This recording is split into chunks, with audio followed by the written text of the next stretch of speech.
Breaking news Aravalli farm house చేరుకున్నారు BRS working president KTR. Farm house లో బీఆర్ఎస్ ముఖ్య నేతలతో భేటీ అయ్యారు.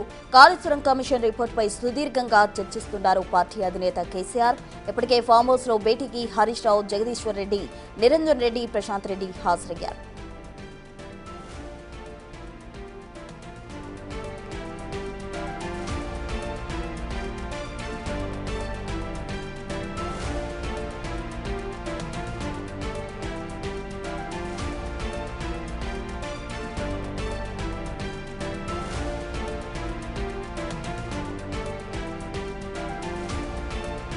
కాళేశ్వరం కమిషన్ రిపోర్టుకు సంబంధించి ఎర్వెల్లి ఫామ్ హౌస్ లో కేసీఆర్ భేటీ నిర్వహించినట్టు తెలుస్తోంది. దీనికి సంబంధించి తాజా అప్డేట్స్ మా ప్రతినిధి దుర్గారెడ్డి అందిస్తారు. దుర్గారెడ్డి.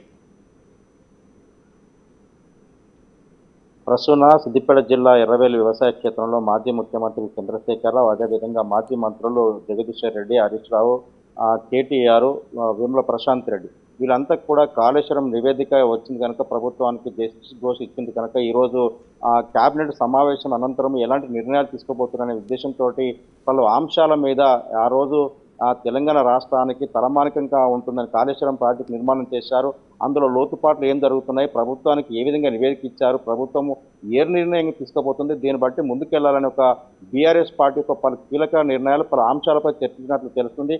దాన్ని ఉద్దేశించి ఈరోజు మాత్రము ప్రధానంగా 4 మంత్రులతో పాటు రాష్ట్ర మాజీ ముఖ్యమంత్రి చంద్రశేఖరరావు ఫామ్ హౌస్లో సమావేశం అవుతున్నారు. ఆ సమావేశం అనంతరం బయటకు వెళ్ళిన తర్వాత తెలంగాణ భవన్కి వెళ్ళిన తర్వాత కేసీఆర్ చెప్పిన విషయాన్ని కేటీఆర్ లేకుంటే హరీష్ రావు ఆ మీడియా సమావేశంలో వెల్లడించే అవకాశాలు అయితే కనిపిస్తున్నాయి. ప్రధానంగా రాష్ట్రం క్యాబినెట్లో ఎలాంటి నిర్ణయం తీసుకుంటే ఒకవేళ లీగల్గా వెళ్ళాలనుకుంటే ఎట్లా వెళ్ళాలి ముందుకు, లేకుంటే దాని ప్రధాన అంశాలు ఏమేమి ఉన్నాయి, నిజంగా తెలంగాణ ఒకప్పుడు నిధులు నియామకాల కోసమే రాష్ట్రం పోరాడి తెచ్చుకున్నాం. ఆ తర్వాత రాష్ట్రంలో దేశంలో అంటే అత్యంత తొందరగా నిర్మాణం అయింది. కొన్ని లోతుపాట్లు జరగవచ్చు, వాటిని క్లియర్ చేయాల్సిన అవసరం ఉంటుంది ఈ రాష్ట్ర ప్రభుత్వం అని చెప్పి కూడా కేసీఆర్ కూడా గతంలో ఎప్పుడైతే జస్టిస్ ఘోష్ కమిషన్ నివేదిక పిలిచినప్పుడు అక్కడికి వెళ్ళి ఆ సారాంశాన్ని ఉద్దేశించి కూడా వాళ్ళు మాట్లాడినట్టు తెలిసింది. ఆ తర్వాత కూడా ఈ రోజు లోపల కేసీఆర్ పాములో మాత్రం 4 మంత్రులతో పాటు వాళ్ళు చర్చించిన విషయాలు కూడా మరి కాసేపట్లో బయటకు వెల్లడిస్తారా, లేకుంటే రాష్ట్రంలో తీసుకున్న నిర్ణయాల బట్టి ఒకవేళ వెనక్కి ముందు అంటే వాళ్ళు వెనుక తర్వాత ఏం నిర్ణయాలు తీసుకోబోతున్నారు, దాన్ని బట్టి